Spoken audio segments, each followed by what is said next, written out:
Londres, 1888, la niebla no era solo un fenómeno atmosférico, era un personaje más. Se deslizaba por los callejones de Whitechapel como una criatura viva, envolviendo faroles, puertas y sombras en un sudario espeso. Bajo su manto húmedo y gris, algo comenzó a moverse. Algo que no buscaba robar, no buscaba venganza, buscaba carne. En el otoño de ese año, el barrio de Whitechapel era un laberinto de miseria, hacinamiento y desesperación. Prostitutas caminaban bajo la tenue luz de gas, buscando sobrevivir una noche más. Y en medio de ese paisaje sombrío, apareció un hombre que no era un hombre, sino una firma macabra, Jack el Destripador. Nunca lo vieron con claridad. Nunca lo oyeron venir, pero lo que dejaba atrás era inconfundible. El 31 de agosto de 1888, el cuerpo de Mary Ann Nichols fue encontrado con la garganta brutalmente cortada. No era un asesinato común, había una precisión inquietante, casi quirúrgica, en la manera en que su cuerpo fue mutilado. Semanas después, Annie Chapman apareció en condiciones aún más espantosas. Luego, Elizabeth Stride, Catherine y Mary Jane Kellyan. 5 víctimas oficialmente reconocidas. 5 escenas que parecían rituales. La prensa enloqueció. Las cartas comenzaron a llegar a la policía y a los periódicos, firmadas por Jack the Ripper. En una de ellas, el autor prometía seguir matando. En otra, adjuntó un trozo de riñón humano. ¿Era realmente él? ¿O alguien jugando con el terror colectivo? Lo cierto es que Londres vivía paralizado. Cada paso en la oscuridad podía ser el último.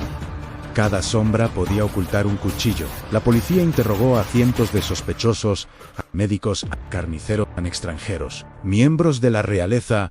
Según algunas teorías, durante más de un siglo, el misterio se convirtió en obsesión. Libros, documentales, teorías conspirativas. Jack el Destripador se transformó en una figura casi mítica, el asesino que burló a la ley y desapareció en la niebla para siempre. Pero ¿y si no fue así? En 2014, más de 125 años después de aquellos crímenes, un objeto olvidado volvió a abrir la herida. Un chal, supuestamente encontrado junto al cuerpo de Catherine Eddowes, la noche del 30 de septiembre de 1888. Un chal grande, con un diseño floral, manchado con lo que parecían ser sangre y otros fluidos. Durante décadas, permaneció en manos privadas, casi como una reliquia macabra, hasta que fue adquirido por un investigador llamado Russell Edwards. Edwards tenía una obsesión en resolver el caso de una vez por todas. Decidió hacer lo que la policía victoriana jamás pudo hacer: aplicar ciencia moderna a un crimen del siglo XIX. El chal fue sometido a análisis de ADN mitocondrial, una técnica capaz de rastrear linajes maternos, incluso en muestras antiguas y degradadas. Los científicos extrajeron material genético de las manchas. El primer resultado fue inquietante.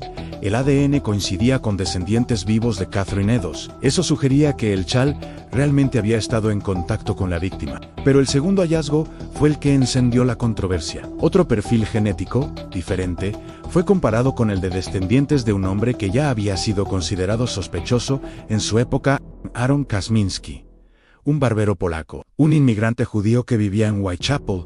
En 1888, Kazminski no era un desconocido para la policía victoriana. De hecho, su nombre apareció en informes internos como uno de los principales sospechosos. Se decía que tenía problemas mentales, que odiaba a las mujeres, que sufría episodios de paranoia y alucinaciones auditivas. Finalmente, fue internado en un asilo en 1891, donde pasó el resto de su vida. Pero nunca hubo pruebas suficientes para acusarlo formalmente, hasta que, más de un siglo después, el ADN del chal pareció señalarlo directamente. Según los análisis, el perfil genético extraído coincidía con el linaje materno de una descendiente viva de la hermana de Kazminski. No era una prueba del 100%, pero la coincidencia era estadísticamente significativa. Para algunos, el caso estaba cerrado. Después de 126 años, Jack el Destripador tenía nombre y apellido: Aaron Kazminski. Sin embargo, la historia no terminó ahí.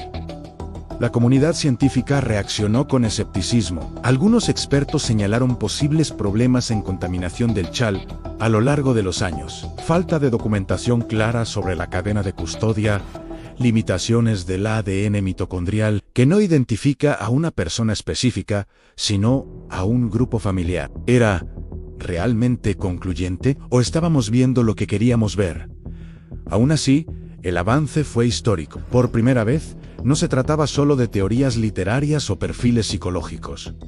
Era biología, era genética. Era el intento más serio y científico de poner fin al misterio más famoso de la criminología. Imagina por un momento a Kazminski caminando por las calles de Whitechapel, un hombre aparentemente insignificante, un barbero más entre cientos. Nadie habría sospechado que bajo esa apariencia común podía esconderse un depredador nocturno. O tal vez, sean los informes policiales de la época, describían a un hombre que evitaba el contacto social, que murmuraba para sí mismo, que se negaba a bañarse o a alimentarse adecuadamente. Un hombre atormentado por voces. ¿Podría ese tormento haber derivado en violencia? Si el ADN es correcto, entonces el monstruo no fue un aristócrata, ni un cirujano brillante, ni parte de una conspiración real. Fue un inmigrante pobre, mentalmente enfermo, viviendo en uno de los barrios más miserables de Londres.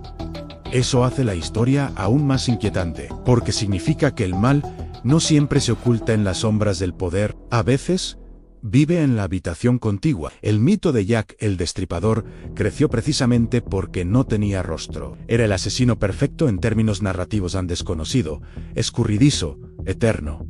Darle un nombre lo humaniza, lo reduce, lo encierra en un expediente clínico. Y tal vez por eso muchos se resisten. Sin embargo, si aceptamos la evidencia genética como válida, estamos ante un momento extraordinario en la historia criminal.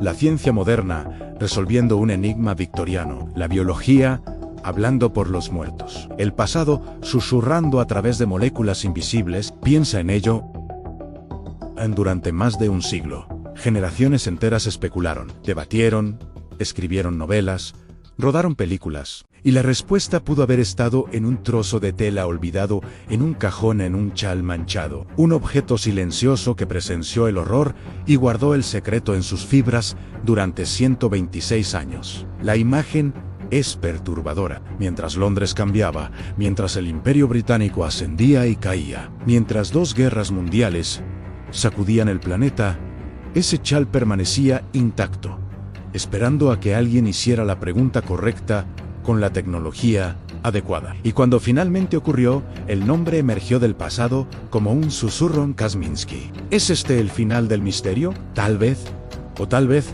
el verdadero terror no radica en quién fue Jack el Destripador, sino en cómo logró convertirse en leyenda, en cómo 5 asesinatos en un barrio pobre transformaron para siempre la manera en que el mundo entiende el crimen en serie. Porque Jack no solo mató personas, creó un arquetipo, el asesino en serie moderno, el criminal que disfruta del miedo mediático, el monstruo que juega con la prensa. Y eso, más que cualquier cuchillo, cambió la historia. Hoy, cuando caminas por Whitechapel, ya no hay niebla espesa ni faroles de gas. Pero si escuchas con atención, el eco permanece en los museos, en los tours nocturnos, en los archivos policiales digitalizados y en un laboratorio, bajo la luz blanca y fría de la ciencia, el pasado fue examinado célula por célula.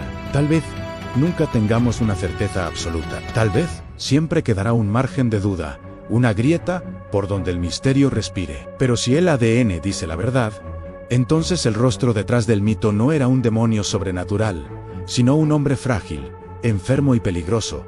Vivió enfermó, fue internado y murió en una cama anónima, llevándose consigo un secreto que la ciencia tardó más de un siglo en desenterrar. La próxima vez que escuches el nombre Jack el Destripador, recuerda esto: la historia puede ocultar la verdad durante generaciones, pero la verdad deja rastros, a veces microscópicos, a veces esperando pacientemente en las fibras de un viejo chal manchado de sangre. Y cuando finalmente emergen, no siempre traen alivio, a veces traen algo peor, la certeza de que el horror fue real.